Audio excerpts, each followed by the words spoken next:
नमो नमः आजानुलंबितभुजो कनकावदातो संकीर्तनैकपितरो कमलायताक्षो विश्वम्भरो द्विजवरो धर्मपालो वन्दे जगद्विकरो करुणावतारो चिराददत निजगुप्तभीतं स्वप्रेमनामामृतमत्कुटारम् आपामरदूततारं गौरकृष्णजनव्योतमहं आनंद लीलामय विग्रहाय हेमावती सुंदराय तस्मै महाप्रेम रस प्रदाय चैतन्य चंद्राय नमो नमस्ते। जय श्री कृष्ण चैतन्य प्रभु नित्यानंद श्री अद्वैत गदाधर शिवाचार्य श्री गौर वृंद। हरे कृष्णा कृष्ण कृष्ण हरे हरे, हरे राम राम राम हरे हरे। कम करति वाचलं पंगुलं हयते गिरिं वन्दे परमानंद माधवं श्रीगुरुचरणं श्रीचैतन्येश्वरं। नमो विष्णुपदाय कृष्णाय भूतले श्रीमते जयप्रकाश नित्य नामिने नमाचार्य पदाय निताय कुलपुरायणे गौरवताभ्यां। तो আমরা শ্রবণ করছি শ্রী চৈতন্য চৈতামৃত মাতৃলীলা সপ্তম পরিচ্ছেদ থেকে। শ্রী চৈতন্য মহাপ্রভু কাশীর মায়াবতী সন্ন্যাসীদের কাছে বর্ণনা করছেন জীব আর ভগবানের মধ্যে কি পার্থক্য। আমরা 170 নম্বর শ্লোকে শ্রবণ করলাম জীব হচ্ছে শক্তি আর কৃষ্ণ হচ্ছেন শক্তিমান। তো জীব যে শক্তি, কৃষ্ণ শক্তিমান, তার শাস্ত্র কি প্রমাণ আছে? সব প্রথম গীতা থেকে প্রমাণ তুলেছিলেন। আমরা শুনেছি অপরা অপরায়ণ ইতুস্ত অন্যাং প্রকৃতির বুদ্ধিমের পরাং। ভগবান নিজে বলছেন যে অপরা অপরা অয়ম, অপরা অয়ম এইটা হচ্ছে আমার নিকৃষ্ট শক্তি। কোনটা নিকৃষ্ট শক্তি? না, এর পূর্বের শ্লোকে যে বলা আছে ভূমির নল বায়ু খম বুঝে অহংকার ইত্যাদি ভিন্ন প্রকৃতি অষ্টধা, এই আটটা হচ্ছে আবার ভিন্ন প্রকৃতি। এরা হচ্ছে নিকৃষ্ট। অপরা অয়ম, অপরা ইয়ম, অপরা ইয়ম অন্যাম, অন্যাম, অপরা কিন্তু অন্যাম। তো কিন্তু অন্য আরেকটি প্রকৃতি আছে, অন্যান্য প্রকৃতি বিদ্যমে পরা, পরা প্রকৃতি। এই পরা প্রকৃতি বা উৎকৃষ্ট শক্তি, এই উৎকৃষ্ট শক্তি কি বলা আছে? না, জীব ভূতাং মহাবাহু জয়দম ধার্যিত জগৎ। তো এই জীবভূত যে শক্তি থেকে সমস্ত জীব সমূহ নিষিদ্ধ হয়েছে, হয় এই জড় জগৎকে ধারণ করে আছে। এই শ্লোকটি ভগবত গীতা থেকে বোঝানো হলো যে ভগবানের শক্তি আর ভগবান দুটো জিনিস আছে। এখন 119 নম্বর শ্লোকে বিষ্ণু পুরাণ থেকে একটি অত্যন্ত প্রসিদ্ধ শ্লোক উদ্ধৃত করে বলা হচ্ছে বিষ্ণু শক্তি পরা প্রকৃতা ক্ষেত্রজ্ঞ আখ্যা তথা পরা অবিদ্যা কর্ম সংজ্ঞানাং তৃতীয়া শক্তিরিচ্যতে। এটা খুব গুরুত্বপূর্ণ একটি শ্লোক, আপনারা মুখস্থ করবেন, এটা খুব কাজে লাগবে। এখানে বলা আছে যে বিষ্ণু শক্তির 3 প্রকার: পরা, ক্ষেত্রজ্ঞা আর অবিদ্যা। পরা শক্তি হচ্ছে চিৎ শক্তি, ক্ষেত্রজ্ঞ শক্তি হচ্ছে জীব শক্তি, যা পরা শক্তি সম্মত হলেও অবিদ্যার দ্বারা আচ্ছন্ন হতে পারে। জীব শক্তিটা পরা শক্তি। তো বলা হলো, আগে তো বলা হয়েছিল পরা ইয়ম অপরম উত্তম অন্যান্য প্রকৃতি বৃদ্ধি মে পরা, জীব হচ্ছে পরা প্রকৃতি। ঠিক আছে, এখানে বলা আছে 3 প্রকারের, পরা একটা বলা আছে আর জীবকে ক্ষেত্র যেমন বলে থাকে, সেজন্য এখানে সুস্পষ্ট করা হলো। তো এই ক্ষেত্রজ্ঞ যে জীব শক্তি, ইয়ে পরা। আরো ভগবানের পরা শক্তি হচ্ছে তার চিৎ শক্তি। চিৎ শক্তি পরা, ক্ষেত্রজ্ঞ শক্তি পরা।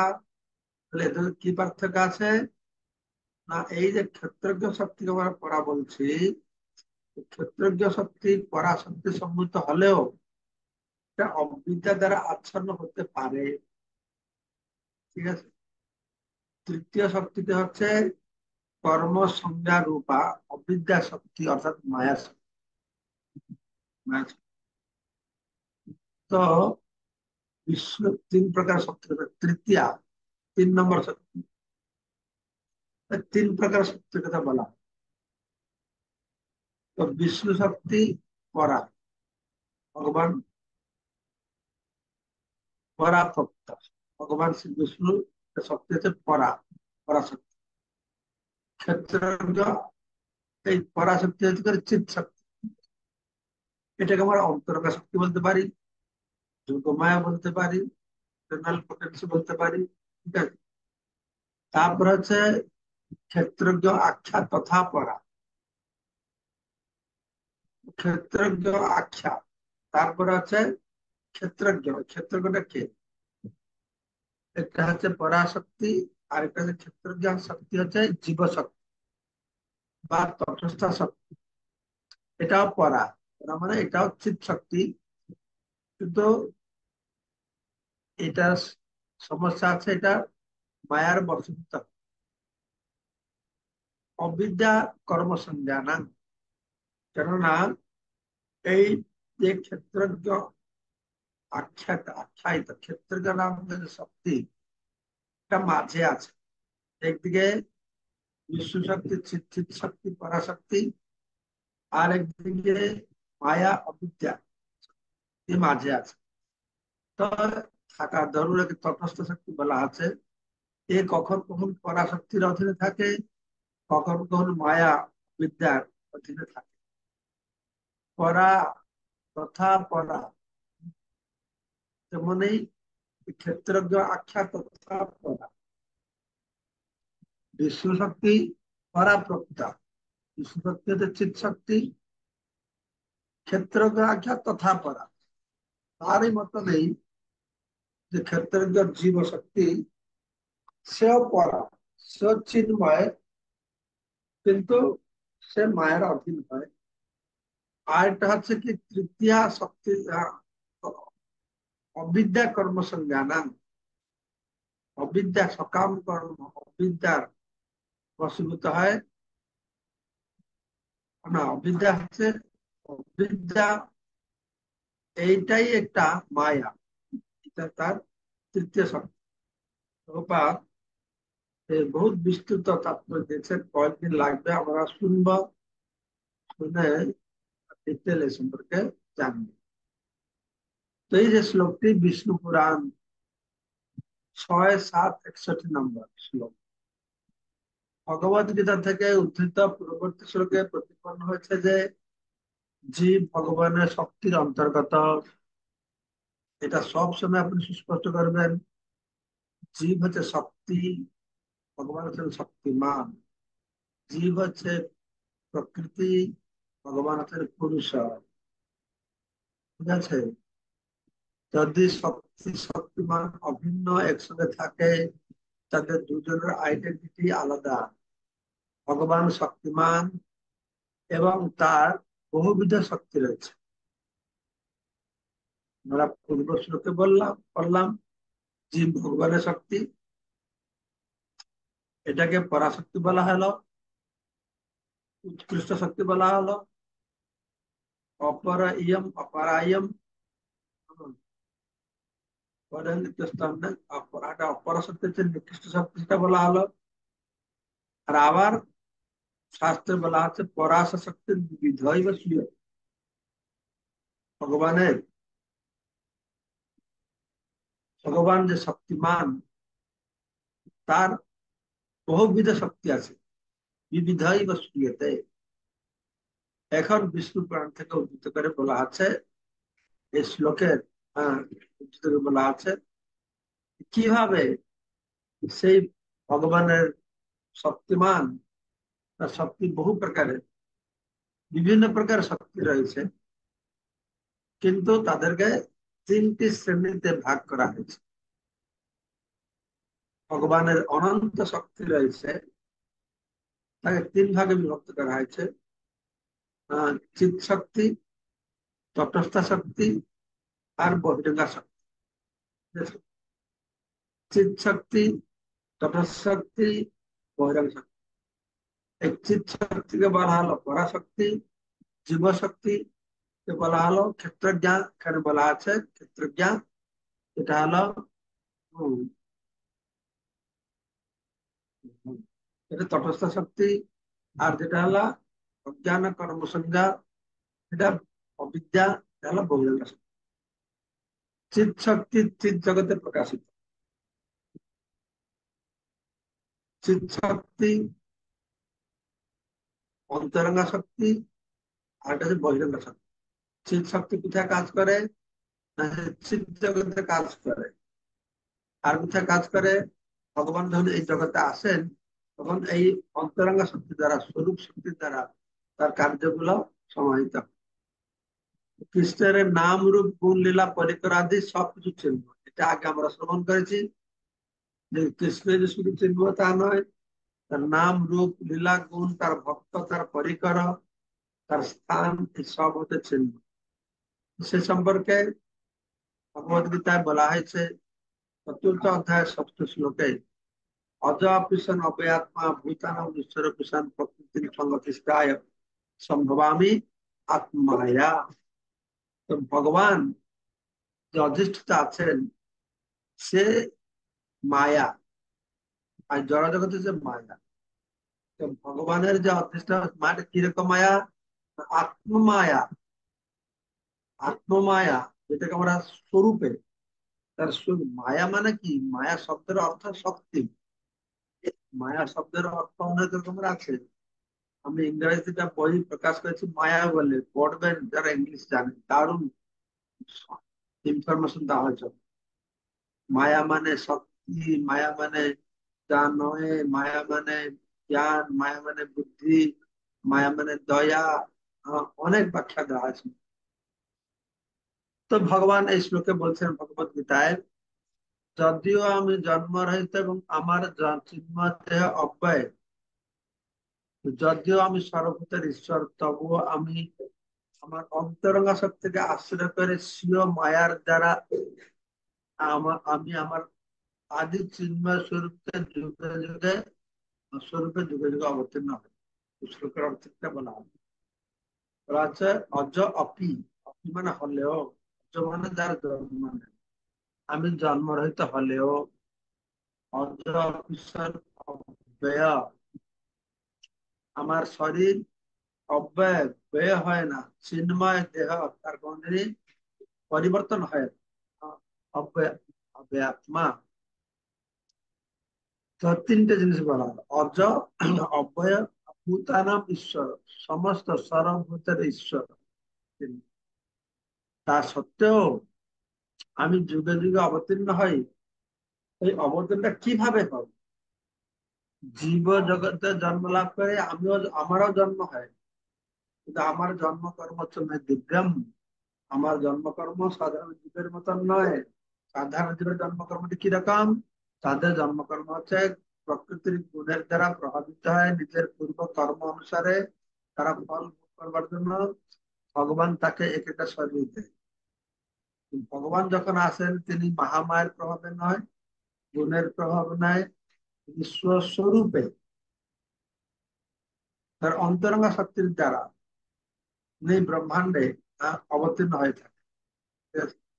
স্বীয় মায়া, প্রকৃতি স্বং আত্মমায়া, আত্মমায়া, স্বীয় মায়া, অর্থাৎ তার স্বরূপ শক্তি, চিৎ শক্তি, অন্তরঙ্গা শক্তি,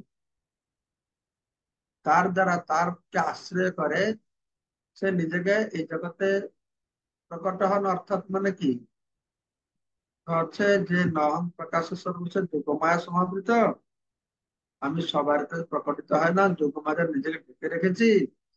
তো সে যোগমায়ার যে পর্দাটা যখন খুলে যায়, তখন সবাই আমাকে দেখতে পায়। আমার জন্ম হয় না, আমি সবসময় আছি, যোগমায়ার পর্দাটা ঢেকে রেখেছে। সম্ভব আমি আত্মমায়া, যোগমায়া আত্মমায়া একে একই। তো আত্মমায়া যোগমায়া আমাকে ঢেকে রেখেছে, সেই আত্মমায়া যোগমায়া যখন চলে যাবে তো সবাই আমাকে দেখতে পারবে। তো আত্মমায়া বলতে চিৎ শক্তিকে বোঝায়। তো যখন এই ব্রহ্মাণ্ডে কিছু যখন এই ব্রহ্মাণ্ডে বা অন্য কোনো ব্রহ্মাণ্ডে অবতরণ করেন, তখন তিনি তা করেন তার চিৎ শক্তির প্রভাব, যেটা আমি বললাম। এই চিৎ শক্তি ভগবানের সৃষ্ট রূপ।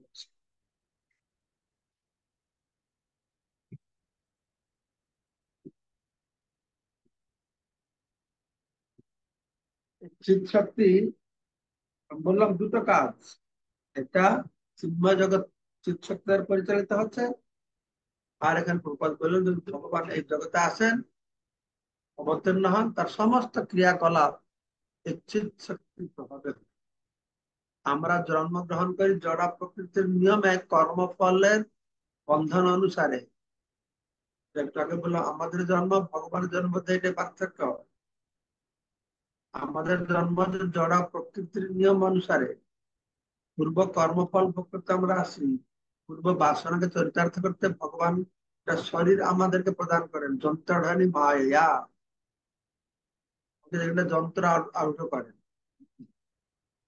যারা প্রকৃতির নিয়ম অনুসারে ত্রিগুণের প্রভাবে। কিন্তু বিষ্ণু পুরাণ বর্ণনা অনুসারে ক্ষেত্রজ্ঞ বা জীব পরা প্রকৃতি সম্ভূত,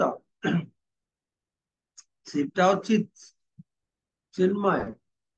তাই আমরা যখন জড়া প্রকৃতির বন্ধন থেকে মুক্ত হই, তখন আমরাও চিৎ জগতে প্রবেশ করতে পারি। আমরা চিৎ জগতে প্রবেশ করতে পারবো, ভগবান কাছে যেতে পারবো, ভগবানের সান্নিধ্য লাভ করতে পারবো। কিন্তু এই মায়াবাদীর মতন ভগবান হয়ে যাবো এটা নয়। ভগবান হয়ে যাবো এটা নয়। আমরা ভগবান কাছে যাবো। তাদের শিক্ষা আছে মায়ের সংস্পর্শে এসে ভগবান জীব হয়েছে, মায়া মুক্ত হলে জীব ভগবান হবে। বৈষ্ণবদের শিক্ষা আছে মায়ের সংস্পর্শে এসে এসে জীব ভগবানকে ভুলে গিয়েছে, ভগবানকে পরিত্যাগ করেছে, মায়ের আশ্রয় রয়েছে। মায়া মুক্ত হলে আবার সে ভগবানকে লাভ করে তার চরণ কমলে পড়ে যাবে। এই বাস, এই দুটো পার্থক্য পুরো সুস্পষ্ট। আমি আশা করি আপনারা যারা শুনছেন সবাই এগুলো বুঝতে পারছেন।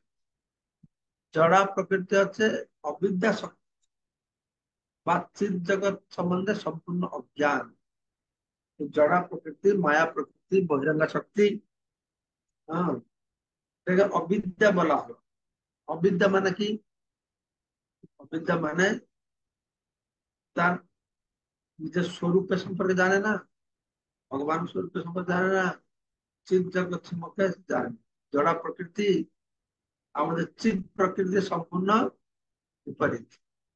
জড় জগতের জীব জড়া প্রকৃতির বিস্তারের মাধ্যমে জড় সুখ ভোগের আশায় নানা রকম সকাম কর্মে লিপ্ত হয়। যারা এই ভৌতিক জগতে মানুষ বিভিন্ন প্রকার কামনা বাসনা নিয়ে কর্ম করতে থাকে। এই কলির যুগে তা অত্যন্ত প্রবল হয়ে প্রকাশিত হয়। কেননা মানব সমাজ চিন্ময় প্রকৃতি সম্বন্ধে সম্পূর্ণভাবে অজ্ঞ থেকে জড়জাগতিক কার্যকলাপের মহৎই আয়োজনে ব্যস্ত। অন্য যুগে সত্য যুগে ত্রেতার যুগে দ্বাপর যুগে যদিও মানুষ এই জড় জগতে আছে, তবুও তাদের আধ্যাত্মিক চেতনার প্রভাব বেশি ছিল। তারা জড় জগৎ থেকে মুক্তি লাভের জন্য প্রয়াস করছিল। কিন্তু কলিযুগের মানুষ জড় জগৎ থেকে মুক্তি লাভের প্রয়াস করে থাকুক, জড় ভোগের জন্য আরো প্রবল আহ, আকাঙ্ক্ষা করে বসে আছে কলিযুগের মানুষ। তো তাই বলা হচ্ছে এই যুগের মানুষ তাদের চিন্ময় স্বরূপ সম্বন্ধে প্রায় সম্পূর্ণরূপে অজ্ঞ। কলিযুগের মানুষ ত্রেতা যুগে দ্বাপর যুগে সত্য যুগে, হ্যাঁ, সেখানে নিজের স্বস্বরূপকে জানার ব্যাপারে আমি দেহ নেই, আমি আত্মা, ভগবত ধামে যাওয়াটা জীবনের লক্ষ্য, ইন্দ্রিয় সুখ ভোগটাই শুধু জীবনের লক্ষ্য নয়, আহার নিদ্রা ভয় মতন করে থাকলে মানুষ যেন সফল হয় না, এগুলো অন্য যুগের মানুষরা বুঝতে পারত। বিশেষ ভাবে, হ্যাঁ, তাদের সংখ্যা বেশি ছিল। কলিযুগের মানুষের সংখ্যাটা খুব কম। অধিকাংশ মানুষই প্রায় সবাই আহ, এই চিন্ময় স্বরূপ সম্পর্কে, তাদের চিন্ময় স্বরূপ সম্পর্কে তারা অজ্ঞ। তারা মনে করে যে জড় উপাদানগুলি থেকে তাদের সৃষ্টি হয়েছে, তো সেই জড় দেহটির বিনাশ সে সব শেষ হয়ে যাবে। এটা আছে চার্বাকের দর্শন ফিলোসফি। বিভেদ যাবৎ বিভেদ সুখম ভাবে অসুভূত দেহ সে কোথাও পুনরাগমন। চার্বাক এটা বলছেন, কিছু জড় রাসায়নিক পদার্থের মিলনের ফলে চেতনার উদ্ভব হয়েছে। রাসায়নিক পদার্থগুলো আবার নষ্ট হয়ে যাবে বা চেতনা শেষ হয়ে গেল, আর পুনর্জন্মটা কি ব্যাপার? পুনর্জন্ম কিছু নেই। পুনর্জন্ম, কর্মফল এইসব মানতে হলে নীতি নিয়ম বিধি বিধান মানতে হবে। মানুষ যথাযথ জীবন করতে চায়, নীতি নিয়ম বিধি নিষেধ কিছু মানতে চায় না। তো তাকে সাপোর্ট করার জন্য, তাদের তীব্র ভোগের বাসনাকে সাপোর্ট করবার জন্য তারা কি করছে, যে না না, এই আত্মডুকমা কিছু নেই, আমরা এসেছি জগতে ভোগ করবার জন্য, মরে গেলে তাই গেল, যা দেবে অঙ্গে সেইতে যাবে সঙ্গে, তাদের ভাবে। তাই তারা সিদ্ধান্ত করে যে জড় ইন্দ্রিয় সমন্বিত এই জড় দেহটি যতক্ষণ রয়েছে ততক্ষণ পূর্ণ মাত্রায় ইন্দ্রিয় উপভোগ করতে হবে। আর যদিও তারা কেউ পুনর্জন্ম বিশ্বাস করে, তারা এই ওই লোভেটু ঠাকুর দেবতার ডাকে মরে। মরে আমাদের হিন্দুদের মধ্যে রয়েছে এটা, মৃত্যুর পর আমার সদ্গতি হোক, ঊর্ধ্বগতি হোক, রয়েছে। যেহেতু তারা নাস্তিক, তাই তারা পুনর্জন্ম বিশ্বাস করে। যারা নাস্তিক তারা আত্মাকেই মানে না, আর পুনর্জন্ম হবে কি? তো এই শ্লোকে এই সমস্ত কার্যকলাপকে অবিদ্যা কর্মসংজ্ঞান বলে ব্যাখ্যা করছে। অবিদ্যা কর্মসংজ্ঞানটা কি সেটা প্রভুপাদ বুঝিয়ে বললেন। অবিদ্যাটা কি না, যে আত্মাকে জানে না, দেহটাকে জানে, যে চিৎ জগৎকে জানে না, শুধু জড় জগৎটাকে জানে, নিজেকে দেহ মনে করে কিছু কিছু রাসায়নিক পদার্থের মিশ্রণ ফলে আমার উদ্ভব হয়েছে বা শেষ হয়ে গেলে কেউ, এটা হচ্ছে অবিদ্যা কর্মসংজ্ঞান। অবিদ্যা বা জড়শক্তি ভগবানের চিৎ শক্তি থেকে ভিন্ন। চিৎ শক্তি একটা, জড়শক্তি একটা। তাই যদিও তা ভগবানের শক্তি, তবুও তিনি তাতে উপস্থিত থাকে না। চিৎ শক্তির মধ্যে ভগবান, তারপর সেটা স্বরূপ শক্তি। জড়শক্তি ভগবানের মধ্যে নেই, ভগবান থেকে আলাদা আছে, ভগবান সঙ্গে সম্পর্কিত, ভগবান থেকে আলাদা। এটা বুঝতে হবে। যেরকম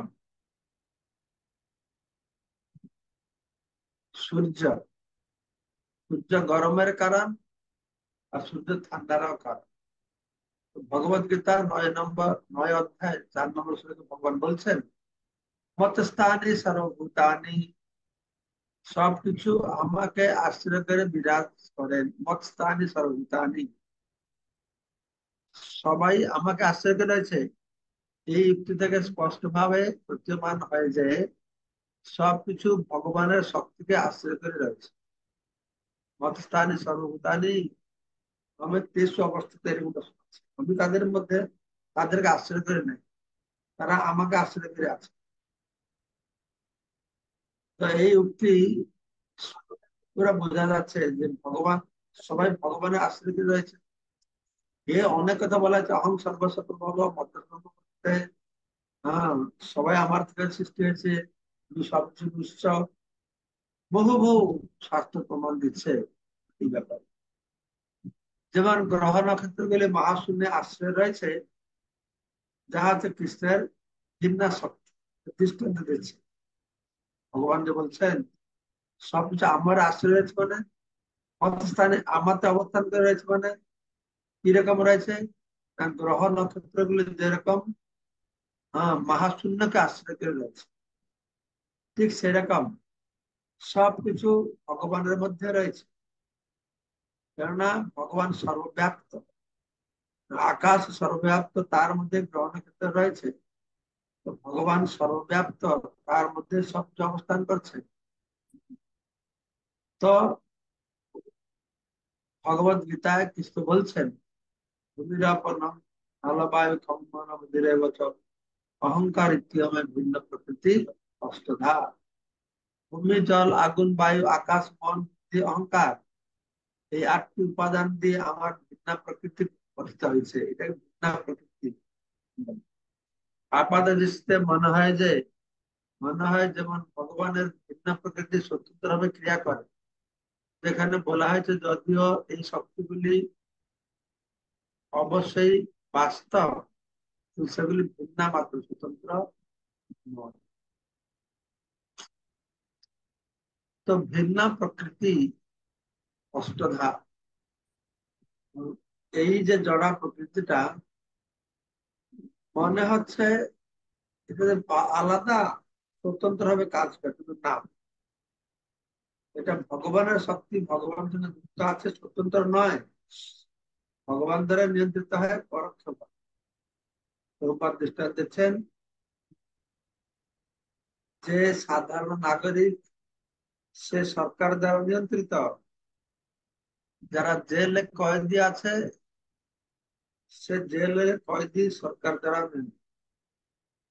ঠিক সেই রকম আমরা বদ্ধজীব, জড় জড় জগৎটা হচ্ছে ভগবান থেকে আলাদা হলেও, দূরে থাকলেও তার যা শক্তি। তো কিভাবে এই ভিন্ন প্রকৃতি অষ্টধা, ভিন্ন প্রকৃতি অষ্টধা, এই জড় প্রকৃতিটা ভিন্ন হয়েও ভগবানের শক্তি কিভাবে, আমরা আগামীকালকে শ্রবণ করবো। এই পরবর্তী প্যারাগ্রাফে ভগবান প্রভুপাদ দৃষ্টান্ত দিয়ে বলেছে। আচ্ছা, কার কোনো যদি প্রশ্ন থাকে এখানে আপনারা একটু প্রশ্ন করতে পারেন।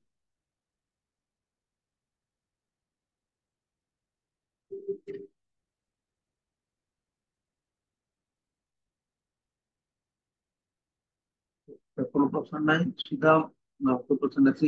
ঠিক আছে, তাহলে শুধু সুভাষিনী মাতা, যে আপনার কি প্রশ্ন আছে বলুন। হরে কৃষ্ণ, দণ্ডবাদ প্রণাম মহারাজ আপনার শ্রী চরণে। অমৃতময় চৈতন্য চৈতামৃত ক্লাসের জন্য ধন্যবাদ। মহারাজ, মায়াবাদীরা বলেন যে জীব মায়া যুক্ত হয়ে জীব মায়া মুক্ত হয়ে ভগবান হয়েছেন। আর ভক্তরা বলেন যে জীব ভগবানকে পরিত্যাগ করেছে আর মায়া যুক্ত হয়েছে, এজন্য ভগবানকে পরিত্যাগ করেছে। আহ আর মায়া মুক্ত হলে জীব আবার ভগবানের কাছে ফিরে যাবে। মহারাজ, আমার প্রশ্ন হলো, মহারাজ কিভাবে আমরা বুঝবো যে আমরা কতটা মায়া মুক্ত হলাম? আহ, কিভাবে এটা আমাদের মায়া মুক্ত হচ্ছি আর কিভাবে আহ, মায়া যুক্ত আছি, এটা কিভাবে আমরা বুঝতে পারবো মহারাজ? হরে কৃষ্ণ।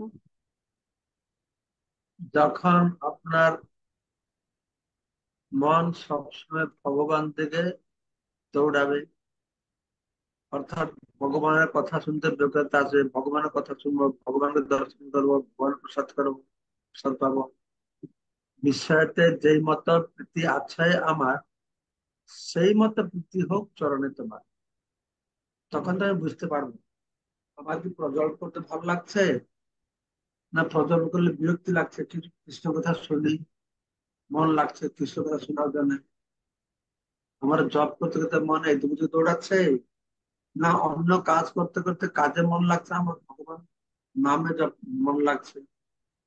তো সেখান থেকে আপনারা বুঝতে পারবেন যে আপনি ভগবানের সঙ্গে যুক্ত হচ্ছেন। ভগবত ভক্তিটা এরকম লক্ষণ, যত ভক্তিতে আপনি উন্নতি করবেন, আপনি বুঝতে পারবেন যে আপনার গুরুদেব আর আপনার সিনিয়র ভক্তরা তারা বুঝতে পারবে লক্ষণ দেখে। যে ভক্ত সে কখনোই বুঝতে পারবে না যে আমি ভগবানের কাছে পৌঁছে গেলাম। কেননা যত ভগবানের কাছে যাবে তার ব্যগ্রতা বেড়ে যায়, তো তাই সে মনে করে আমি কত দূরে আছি। ভক্ত কখন নিজে বুঝতে পারবে না।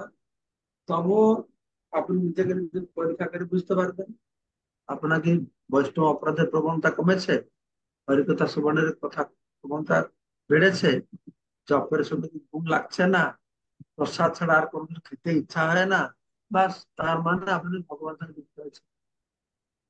ঠিক আছে সুভাষিনী মাতাজি। ঠিক আছে মহারাজ। অনেক সুন্দর উত্তরের জন্য ধন্যবাদ। আপনার অমৃতময় ক্লাসের জন্য ধন্যবাদ, আর অল হেল্পফুল অ্যাক্টিভিটিস এর তাহলে জন্য সবাইকে অশেষ ধন্যবাদ। ধন্যবাদ কোটি কোটি যোগদান করবার প্রণাম জন্য। আপনার শ্রী চরণে। হরে কৃষ্ণ। কৃপা কৃপা সিন্ধু করুন। জয়বৎ পতিতানাং পাবনেভ্যো পতিতানাং বৈষ্ণবেভ্যো পাবনেভ্যো নমো বৈষ্ণবায় নমো নমঃ। নমঃ। महाराज की जय। জয়।